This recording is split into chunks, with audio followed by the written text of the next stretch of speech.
4.5 বছরের শেষ হয়নি জয়পুরহাটের হাট বাজার উন্নয়ন প্রকল্পের 3টি ভবন নির্মাণের কাজ। এতে চরম দুর্ভোগে পড়েছেন ক্ষুদ্র ব্যবসায়ী ও সাধারণ ক্রেতারা। দ্রুত কাজ শেষ করার দাবি জানান তারা। তবে এলজিইডির কর্তৃপক্ষের দাবি, আগের চুক্তি বাতিল সহ নির্মাণ কাজ শেষ করতে নেওয়া হয়েছে পদক্ষেপ। জয়পুরহাট প্রতিনিধি রাশেদুজ্জামানের তথ্যচিত্রে বিস্তারিত জানাচ্ছেন নাদিরা সুলতানা।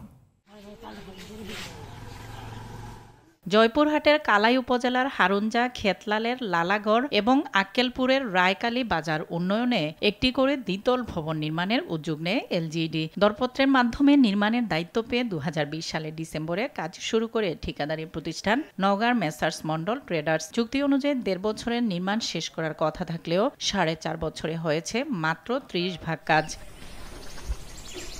এতে বিপাকে পড়েছেন ক্ষুদ্র ব্যবসায়ীরা। মার্কেট হলে আমার হাটটা ভালো হলো নি, হাট ভাঙ্গে যাচ্ছে। সরকারের কোটি কোটি টাকার সম্পদ এখানে নষ্ট হয়ে যাচ্ছে। আমরা চাই যাতে সরকার এখানে দৃষ্টি দিক এবং ঠিকাদারের বিরুদ্ধে আইনগত ব্যবস্থা নেওয়া হোক। হারুঞ্জা বাজারে একটা মার্কেট, সরকারি একটা মার্কেটের কাজ আজ কয়েক বছর যাবত বন্ধ রয়েছে। আমাদের এই বিল্ডিংটা যত তাড়াতাড়ি হয় আমাদের সুবিধা আছে, এবং পলাতক ঠিকাদার কোথায় আছে তাকে সরকার নিয়ে আসে মার্কেটটা তাড়াতাড়ি একটু আমাদের সমাধান করে দেওয়ার সুযোগ দেয়। নির্মাণ সামগ্রীর দাম বেড়ে যাওয়ার অজুহাত দেখিয়ে নতুন করে কাজ শুরুর সুযোগ চান ঠিকাদার।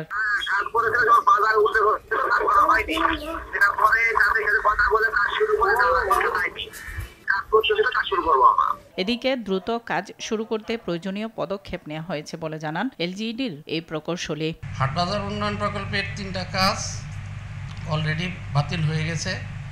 এখন ঠিকাদারের সাথে পেমেন্ট সেটেলমেন্ট হওয়ার পরবর্তীতে আমরা রিটেন্ডার করে কাজগুলা বাস্তবায়ন করব। শুধু প্রতিশ্রুতি নয়, দুর্ভোগ লাঘবে এসব পদক্ষেপ দ্রুত বাস্তবায়ন হবে বলে প্রত্যাশা সংশ্লিষ্টদের। নাদিরা সুলতানা, RTV।